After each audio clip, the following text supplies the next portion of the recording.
Salmos de número 40. Deus ouve a alma paciente. O tema da mensagem é como ser ouvido por Deus. Uma das formas principais é através da paciência. Deus ouve a alma paciente. Salmos número 40, do verso 1 até o verso 4. Diz assim a palavra do Senhor. Vamos juntos? 1, 2, 3. Esperei com paciência no Senhor, e Ele se inclinou para mim, e ouviu o meu clamor. Tirou-me de um lago horrível, um charco de lodo, pôs os meus pés sobre uma rocha, firmou os meus passos, e pôs um novo cântico na minha boca, um hino ao nosso Deus. Muitos o verão e temerão e confiarão no Senhor.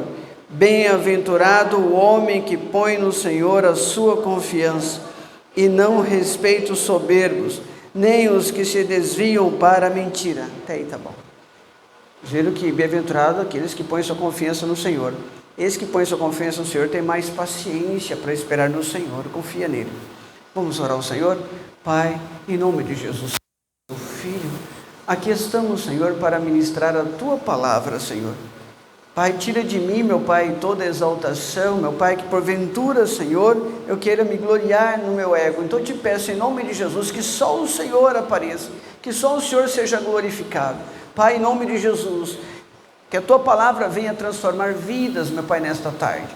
A Tua palavra revelada, Senhor, possa nos encher do Teu Espírito, possa contagiar nossa alma, possa nos matar a fome, meu Pai, de Ti, Senhor, e a sede que temos, meu Pai, é da Tua palavra. Em nome de Jesus Cristo, Teu Filho, vai tirando, Pai, todo empecilho, toda falta de atenção, de reverência, vai tirando, ó Pai, toda preguiça, desânimo, cansaço, Pai, vai retirando, porque o Senhor envia os Seus anjos preparando o caminho, meu Pai, para nós passarmos. Assim nós cremos que o Senhor quebra ferrolhos de ferro, portas de bronze, meu Pai, para nos dar vitória. Assim nós cremos que os Teus santos anjos já estão acampados ao redor daqueles que o temem, e cremos, ó Pai, que o Senhor será glorificado através da revelação desta palavra, em nome de Jesus, amém. Podemos sentar, irmãos. Vivemos num mundo, como eu já disse, materialista e num mundo individualista. Vivemos num mundo em que pensamos no nosso umbigo e pouco pensamos no próximo. Vivemos num mundo que o eu, o ego, o egocentrismo, eu que acredito que o mundo gira em torno de mim. Preocupa-se muito mais comigo que com as pessoas. Assim é ensinado no mundo. Cada um para si, Deus para todos. No passado as pessoas precisavam uma das outras. Elas precisavam dos seus pais. O pai era o pai herói. Tudo que você queria saber quando criança, você perguntava ao seu pai, ele sabia de tudo. Aqui um homem sábio, já experiente, já vivido, tinha todas as informações. Agora não, eu quero como criança saber alguma coisa, eu vou no Google, eu vou na internet, a internet é o meu herói. Se tiver algum desenho ali, o Bob Esponja é o meu herói. É assim que funciona hoje. Então, os filhos não precisam mais do pai. E aquela figura de mãe que sabia tudo, de pai que sabia tudo, acabou. Então nós estamos vendo um mundo em que nós temos tudo que nós queremos na palma da nossa mão. E tem que ser rápido, num clicar, num toque do dedo na tela, eu tenho toda e qualquer informação que eu precisar ou que eu desejar. Os meus desejos são rapidamente atendidos. O que eu quero vem rápido para mim. Então quando algo demora para chegar até minha mão, até meu conhecimento, aos meus olhos, meus ouvidos, eu não aceito. Como eu disse de madrugada, nós temos a síndrome do pensamento acelerado. Não tenho mais paciência. Se você olhar as estatísticas de acidente de trânsito, na área que eu trabalhei muito tempo, você vai perceber que a maioria dos acidentes acontecem por falta de atenção, por impaciência e por pressa e alta velocidade. As principais causas de morte são pessoas apressadas. Eu não tenho paciência para chegar. Eu saio em cima da hora, eu vou com a moto, pulo o canteiro, desvio um buraco, passo entre meio fio e a calçada, e eu tenho impaciência. Eu não tenho mais paciência para esperar. Se tudo vem a mim rapidamente, por que eu vou esperar em Deus? Se tudo que eu quero é só você ter dinheiro. que aí você consegue segurança rápido, você consegue saúde rápido, não vai esperar na fila de SUS, você tem plano de saúde. Você vai ter segurança rápido, saúde rápido, vai ter educação, tudo rápido. Você não vai esperar ficar na fila de espera, obrigado. Você não vai ficar. As pessoas não têm mais paciência. As pessoas gritam no quarto, as crianças, mãe, traz água, não traz rápido para ver. Sabe, irmãos, impaciência. Só que a Bíblia vem ensinando o contrário. A Bíblia ensina você a ter paciência, que é longanimidade, é o fruto do Espírito. Diz isso que é importante. Agora, quem não tem paciência, fica ansioso, porque tem ansiedade. Você quer antecipar o acontecimento, você quer que aconteça logo, e por não acontecer o que você quer, o que você deseja, você fica ansioso. E a ansiosidade é o que mais mata no mundo hoje, porque causa depressão. Você fica tão ansioso para ter o que você deseja, que você não alcança, você fica depressivo, triste, bicudinho, porque não aconteceu o que você queria. Você quer algo e tem que ser rápido. E o Senhor vem ensinando que a paciência, a longanimidade, a paciência ensina você a ter a experiência, e a experiência é a esperança, porque toda vez que você está tribulado, ou você tem paciência, ou você não tem. Se você tiver paciência, você adquire experiência. Mas se você não tiver paciência, você não tem experiência, não tem esperança, não tem fé, não vai alcançar o que você precisa, porque a fé precisa de você esperar em algo, na palavra de Deus cumprida. A esperança é você acreditar que a palavra de Deus será cumprida. Tenho esperança que Deus vai cumprir o que Ele falou. Então, irmãos, a fé faz muito pouco para quem não tem esperança em Deus. Então, irmãos, olha bem, não gostamos de esperar. A maioria dos acidentes ocorre por falta de paciência. As pessoas metem a mão pelas pernas. Tem pessoas que, eu fico imaginando, eu falei para os irmãos aqui, um marido não queria mais a esposa era herdeira de grandes patrimônios dos seus pais, ele não queria mais ela. O que ele fez? Pagou alguém que entendia de internet, entendia de design, entendia de mexer com fotos, tudo mais, e colocou uma foto dela com outra pessoa, e jogou na internet, e aquilo parecia muito real. A perícia demoraria mais de 3 meses para sair, para confirmar que aquela foto foi uma montagem, e ele ficou mais de 3 meses separados, e brigou, discutiu com a família, todo mundo da família ficou contra a mulher, a família dela, os pais dela não acreditaram nela, e depois que provou, ele já estava em outra, já tinha separado, já falou que não queria mais, agora não quero mais, e dividiu o patrimônio e bens, e sabe, irmãos, olha o que uma situação pode acontecer. Tem pessoas que não têm paciência para esperar, tem pessoas que comem cru, porque não têm paciência, tem pessoas que tomam decisões equivocadas, por falta de paciência. O inimigo aproveita dessa ferramenta de pessoas impacientes, que não conseguem esperar a resposta em Deus, que casam errado, que tomam decisões erradas, ficam em estado violento emocional, tomam decisões na hora da emoção, arrepende, mas depois não tem mais jeito, sofre as consequências da impaciência. Irmãos, olha bem, o salmista dizendo, esperei com paciência, não esperei de qualquer maneira, eu esperei com paciência, no Senhor, não é no homem, não é em qualquer situação, não é em qualquer técnico, não é no médico, eu esperei com paciência no Senhor, e Ele se inclinou para mim, e ouviu o meu clamor. Se eu quero ser ouvido por Deus, eu tenho que esperar e com paciência nele, crendo nele. Romanos capítulo 15, verso 4 ao 5, diz assim, porque tudo o que dantes foi escrito, para o nosso ensino foi escrito, para que pela paciência e consolação das Escrituras tenhamos esperança. Ora, o Deus de paciência e consolação vos conceda o mesmo sentimento uns para com os outros. Deus de paciência, somos imagem e semelhança dele, temos que ser igual a ele. Entenda, Romanos 5,3, e não somente isto, mas também nos gloriamos nas tribulações, sabendo que a tribulação produz paciência, a paciência é a esperança, a experiência é a esperança. A Bíblia fala sobre a paciência de Jó. Jó foi paciente, perde uma coisa, permanece paciente, perde outra, permanece paciente, e com a certeza que no final Deus se levantaria a favor dele. Deus tirou, Deus deu, Deus tirou, bendito seja o nome do Senhor, e foi mantendo a paciência, esperando o dia de Deus restaurar tudo. Só quem confia no agir do Senhor, só quem confia no Senhor, tenha paciência para esperar no Senhor.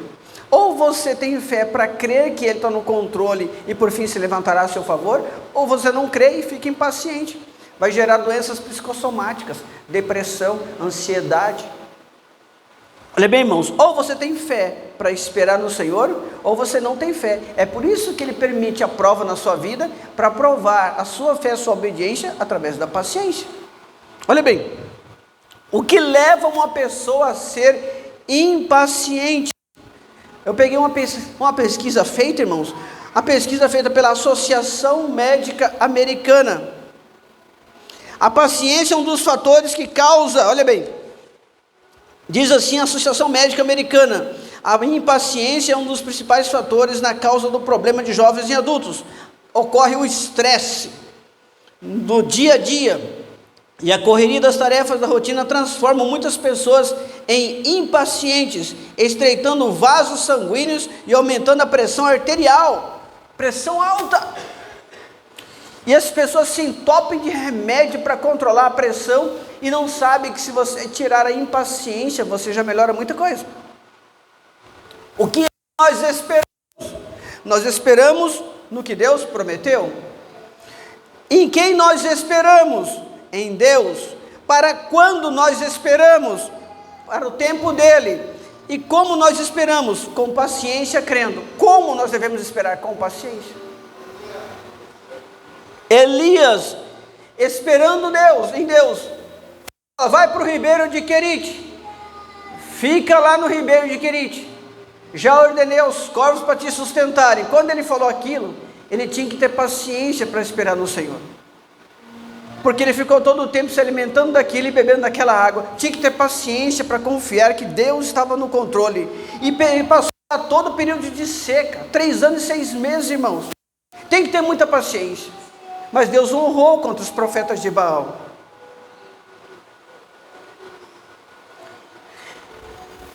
Aí depois Deus fala para ele: levanta-te e vai para a viúva de Sarepta, que está em Sidom.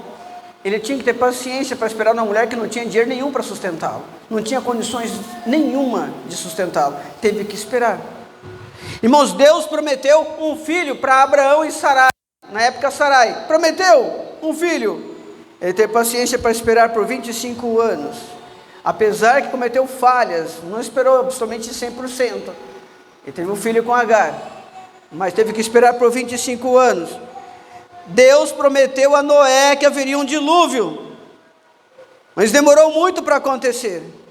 Demorou muito para acontecer. E muitos chamaram ele de louco, de doido, que não tinha jeito, que não ia acontecer, porque há mais de 15 anos não chovia. Mas Noé, confiando no Senhor, sendo paciente, esperou até cair água. Esperou até cair água. Então Deus prometeu, então Noé confiou, não ficou impaciente. Deus fez Jacó esperar 7 anos por Raquel. Tem que ter muita paciência, 7 anos esperando pela sua prometida. Tem que ter muita paciência. Você percebe que os grandes homens de Deus foram tremendamente usados, deixaram um legado, uma história na Bíblia Sagrada, porque foram pacientes. José esperou por 13 anos no Egito. Há quanto tempo você está esperando a sua bênção? Há quanto tempo você está esperando o seu milagre? Irmão Nivaldo, eu não quero esperar todo esse tempo para receber, não, irmão Nivaldo. É natural que todo mundo fale isso. Eu não quero esperar todos esses anos para ser abençoado, não. Depois eu vou estar bem velhinho já, não serve mais. Você não quer que Deus se incline para você? Então espere com paciência. Esperei com paciência no Senhor e Ele se inclinou para mim e ouviu o meu clamor. Você quer ter uma resposta de Deus? Tenha paciência. Os israelitas esperaram 430 anos no Egito, sofrendo. Irmãos, esperar é a parte do desígnio divino. Esperar não é um acidente.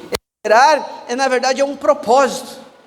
Esperar é o propósito, porque quando você está esperando, a tua fé está sendo provada, e quando ela for aprovada, para você receber aquilo que Deus prometeu para você.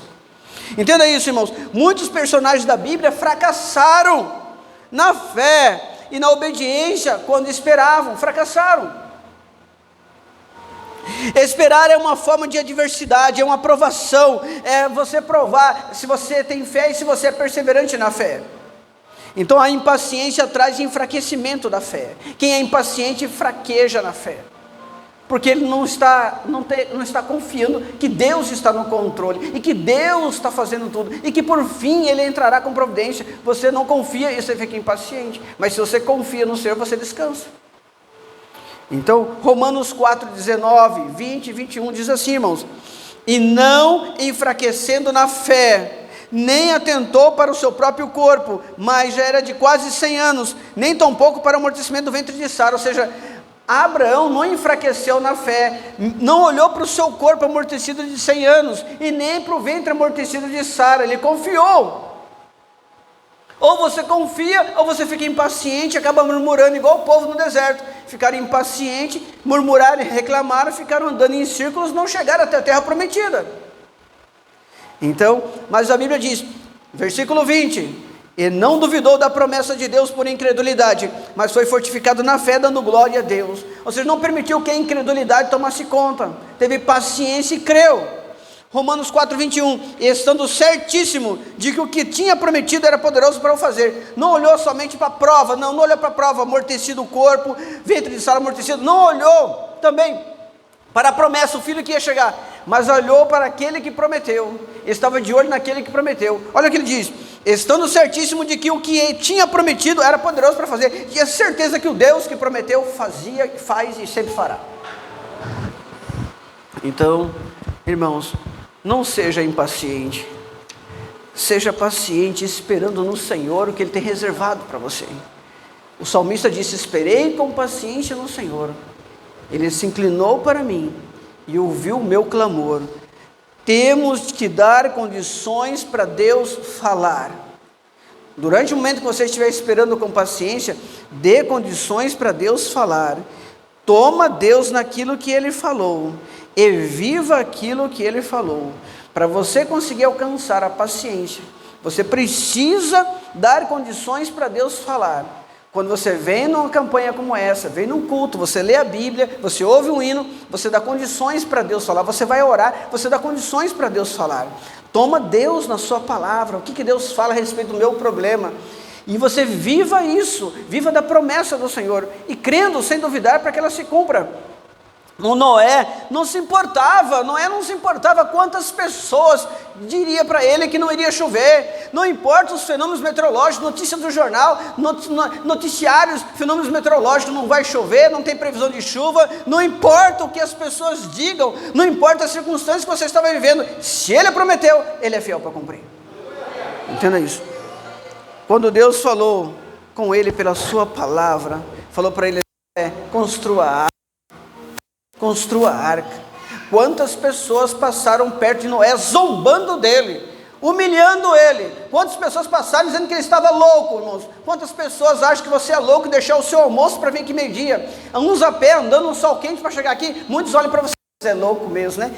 Não sabe o que está fazendo, não conhece o Deus que nós servimos. Um Deus que quando fala a água para, um Deus que quando fala, irmãos, está falado, Ele falou, está concretizado, está consumado.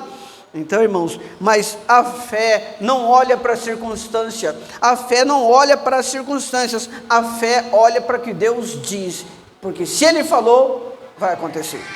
Noé continuou construindo a arca, porque tinha sua fé descansada na palavra eterna de Deus, esperando com paciência quando Deus mandaria água. Entenda isso, irmãos. Nos dias de hoje, há muito mais fé intelectual do que a fé no coração. A Bíblia sempre falou da fé no coração, mas a ciência diz que o coração é um órgão que pulsa, você respira, pulsa sangue para o cérebro. Mas Deus sempre falou: amarás o Senhor teu Deus de todo o teu coração. A Bíblia sempre falou do coração, fé no coração. Paulo escreveu: as palavras que vos disse já estão no teu coração, e a fé vem pelo ouvir a palavra. Quem tem palavra tem fé. Então, irmãos, a fé no coração. Mas havia, em 1960, nos Estados Unidos, um cientista fez uma pesquisa no coração bem profunda e bem detalhada. Ele concluiu nessa pesquisa, ele concluiu que dentro do coração tem uma célula pequena, uma célula pequena, um espaço, um lugarzinho vazio, um compartimento vazio dentro do coração da pessoa, menor do que uma célula, e nem mesmo tem sangue dentro desse compartimentozinho, não tem nada dentro dele, não existe no coração, isso não tem no coração de um animal, só tem no coração humano, e ali acredita-se que ali é a alma. Então, de toda maneira, Deus no coração, e o homem pensa no coração, não somente na sua mente. Por isso que Deus se revela no coração do homem. A ciência não sabe como é que fica esse lugar sem sangue dentro do coração. Esse pequeno lugarzinho ali, só Deus pode, só Deus sabe. Por isso que nossa fé intelectual não serve para Deus, uma fé que eu acredito na Bíblia, no campo das ideias, que eu creio nas histórias aqui, mas uma fé em que Deus habita dentro de mim, e que Ele fala através de mim, que Ele vivo por Ele, que eu tenho a mente de Cristo, e que Ele me conduz. Olha bem, irmãos, se um homem, se ele crê no fundo do coração, do seu coração, se ele crê no fundo do seu coração, ele não tem medo de colocar a sua fé à prova. Ele não tem medo. Muitos estão servindo a um Deus histórico, a um Deus que conta a história, mas muitos não estão vivendo a um Deus pela fé na palavra do Senhor. Ele está passando mal? Está passando mal? Não? Se tiver, a gente faz oração. O que foi com ele? Dá licença só um pouquinho, tá, irmãos? Parece que está sofrendo, né?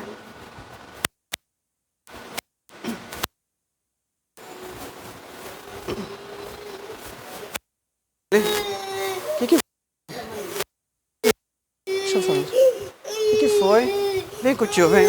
Vem com o tio. Não chora não. Olha lá. Vamos lá na frente, ó. Vamos lá na frente. Foi com ele.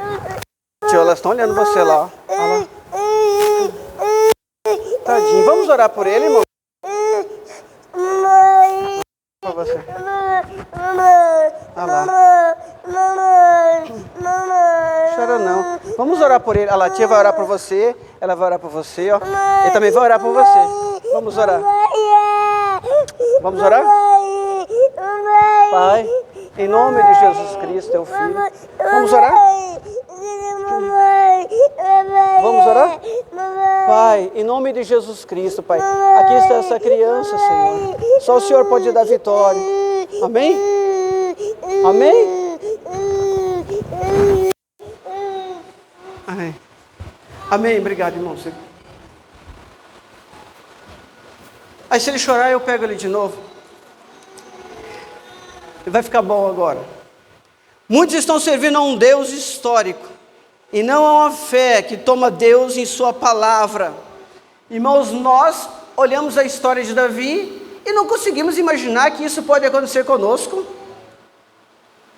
Nós olhamos para a história de Elias e não imaginamos que Deus pode fazer cair fogo do céu através da nossa oração. Nós olhamos para a história de Moisés e não acreditamos que ele pode abrir o mar.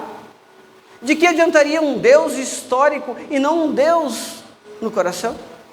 Do que adiantaria um Deus em que serve para aqueles irmãos dos tempos bíblicos e não serve para agora? Mas eu pergunto, nós agora também fazemos salmos para Deus como Davi fez? Nós também renunciamos o mundo como esses grandes homens fizeram? Nós também dizemos não para o pecado como esses homens disseram? Não. Se nós fizermos como eles fizeram, nós veremos os sinais que eles viram, porque o mesmo Deus ontem, hoje e eternamente. Entenda isso, irmãos. O que adianta um pássaro com asas dentro de uma gaiola? O que adiantaria a fé sem obras? Adiantaria uma fé intelectual e não uma fé não praticada, no campo das ideias e fora da prática? Que bem te fará a sua fé se não tiver confiança para Deus e esperar com paciência. Confiança em Deus para esperar com paciência. O que adiantaria? Se o servo meu pôde confiar nele e ter paciência, eu também posso confiar nele e ter paciência. Se aquela mulher com fluxo de sangue pôde confiar nele, então eu também posso confiar nele. Ou eu tomo Deus de sua palavra, sabendo que ele é o mesmo Deus que faz hoje também, ou nada acontece. Irmãos, se mesmo que as circunstâncias sejam desfavoráveis, mesmo que não vislumbre vitória, mesmo que seja decretada a sua derrota pelo homem, mas você baseou sua fé na palavra eterna, mas a fé está no fundo do seu coração, e você vive essa fé, toma dentro de sua palavra, creia e não duvida para que aconteça. Olha bem, irmãos. Moisés, quando estava lá no deserto, Moisés, antes de ir para o deserto, ele era filho da filha de Faraó. Moisés iria assumir o trono no lugar de Faraó. Moisés tomava banho nos sabonetes mais luxuosos do Egito. Moisés teve todo o ensinamento intelectual no Egito. Ele teve todo o treinamento da ciência do Egito. Aprendeu tudo sobre filosofia, tudo sobre a língua egípcia, tudo sobre a cultura egípcia, aprendeu tudo sobre a ciência do Egito. Só que aprendeu tudo isso na teoria. Agora ele precisava da prática no deserto. Ele precisava colocar essa fé em prática. Irmãos, olha bem. Se ele não tivesse fugido do Egito, ele teria ido no inferno como um faraó no inferno, porque ele era o filho da filha de Faraó, ele assumiria o trono de Faraó. E ele, por ser Faraó, ele iria para o inferno. Acabaria com certeza vivendo os costumes do Egito, porque no Egito tinham muitos deuses. Mas ele optou por renunciar tudo isso.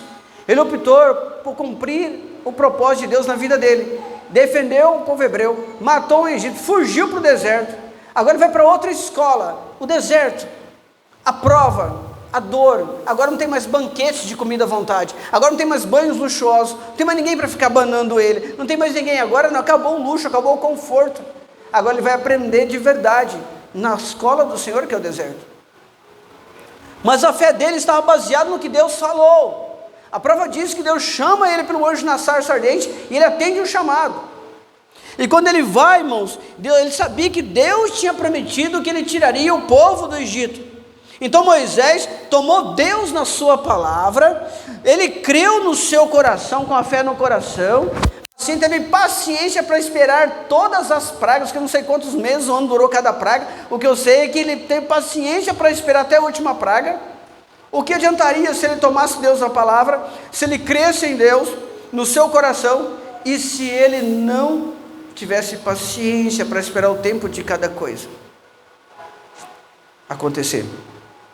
Se Moisés tivesse ficado no Egito, seria conhecido hoje como Faraó na história do Egito.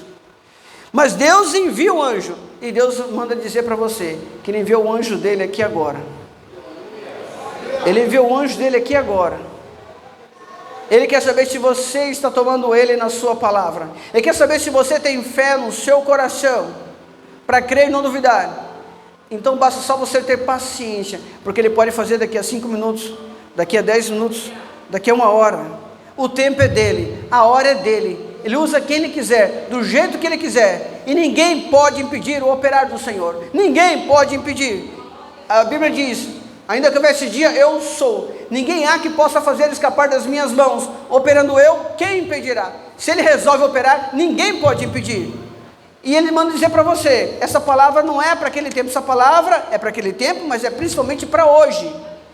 Você toma Deus em sua palavra, você crê no seu coração, só basta você ter paciência, porque a qualquer momento pode chegar. Até hoje, irmãos, até os dias de hoje, desde os tempos bíblicos mesmo, na região da Palestina, nós percebemos que o mundo inteiro tentou colocar a Bíblia como errada, como se isso aqui não fosse verdade, como se isso fosse um engano. Até hoje, ela vem tentando ser combatida pelos incrédulos, pelos ímpios. O mundo que vemos hoje passou por inúmeras transformações. A ciência evoluiu, todos os dias se descobre uma verdade, todos os dias descobrem uma vacina, um remédio, uma coisa nova. O que se conhecia há 3 horas atrás, agora pode ficar obsoleto, porque toda hora se descobre uma verdade, um experimento novo é descoberto. Tecnologia avançada. Mas a verdade é que tudo que existe, amanhã cairá no esquecimento. Tudo que existe hoje, amanhã cai no esquecimento. Tudo passa, mas só existe uma coisa, O mundo e sua consciência passarão, mas as minhas palavras não hão de passar. As palavras do Senhor não passam. Uma porcentagem muito pequena de livros sobreviveram a mais de um século. 1%, um pouco mais que 1% dos livros sobreviveram a um século, mas essa Bíblia vem de séculos em séculos, permanecendo e servindo para salvar almas, libertar vidas acorrentadas no pecado, pessoas que estão nas drogas, que a ciência não tira, a palavra de Deus tira. Pessoas oprimidas, pessoas que não conseguiram deixar de adulterar, pessoas que são libertas, pessoas que estão escravizadas no crime, nas drogas, no álcool, que Deus salvou através da sua palavra, irmãos. Mas aí vemos a palavra de Deus, ela não passa, até hoje é a mesma, é imutável, não muda até hoje, transforma vidas.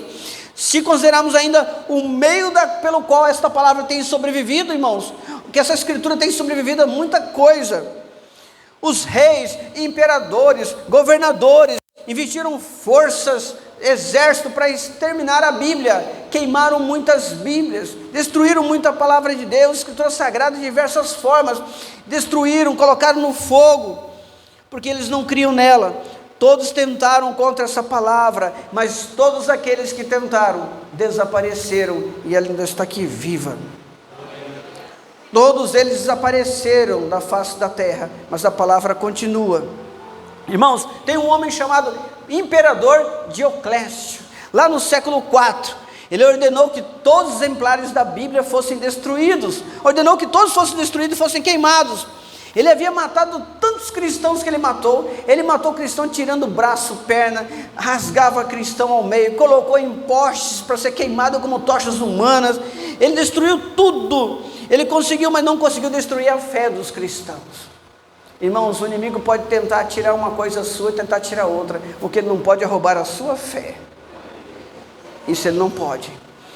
Irmãos, no século XVIII, um escritor francês chamado Voltaire teria dito: dentro de 100 anos, a Bíblia e o cristianismo serão varridos da face da terra. Isso falou um poderoso homem chamado Voltaire. Dentro de 50 anos, Voltaire foi varrido da existência, mas a Bíblia continua inteira até hoje, viva nos corações daquele que crê, tem que crer no seu coração. Irmãos, no século XIX, um homem chamado Robert Ingersoll, irmãos, declarou: dentro de anos eu terei a Bíblia enterrada no necrotério. Declarou ele em público, muita gente ouviu isso, espalhou por toda a terra que este homem era poderoso, este Robert Ingersoll. Quando ele declara que em 15 anos vocês vão ver a Bíblia no necrotério, nunca mais existirá na face da terra a Bíblia. O que aconteceu com Robert Ingersoll, hoje, o conceito moderno dele, olha o que ele falou: será enterrado no cemitério, nunca mais vocês verão. O que aconteceu? A Bíblia vive até hoje, que foi enterrado no necrotério. Hoje, o conceito moderno do diabo é ridicularizar a Bíblia, como se ela fosse homofóbica. Não, eu falei para um homossexual: você está enganado, vocês estão enganados, nós não batemos em homossexuais, nós não ridicularizamos, nós amamos vocês, nós abominamos o comportamento, mas vocês, nós amamos a alma de vocês. Se alguém falar que é cristão e ridicularizar, envergonhar, humilhar você, não é cristão de verdade, tem que se converter. O verdadeiro cristão ama o próximo, abomina o pecado, o comportamento. Então, irmãos, eles tentaram ridicularizar a Bíblia, colocar a Bíblia no mesmo patamar que outros livros. Eu falei outro dia que você lê um livro de algum autor, esse autor está em São Paulo, nos Estados Unidos, mas a Bíblia é o único livro que você lê, o autor se faz presente na hora que você está lendo. Olha bem, irmãos, portanto, se você tiver que ler a Bíblia, não lê somente como se fosse uma história que aconteceu naquela época e não serve para hoje. Ela serve para ontem, serve para hoje e servirá para sempre. Ela não muda, é o mesmo Deus, é a mesma palavra, é o mesmo poder que desceu o fogo dos céus, que abriu o mar, que fez andar sobre as águas, é o mesmo poder hoje disponível para você. O poder que criou o mundo está dentro de você, a palavra dentro de você. Então, se você estiver fundamentado na palavra de Deus, a sua fé está ancorada nessa palavra. E se essa fé está no seu coração, você toma Deus em sua palavra e não duvida que as promessas dele se cumprirão na sua vida. Porque a sua palavra não tem poder, mas a dele tem. A do Senhor tem. Então que ela esteja na tua boca, no teu coração, para a glória do Senhor. Então passarão os céus e a terra, mas as minhas palavras não hão de passar. Amém, igreja? Vamos ficar em pé? Um minuto.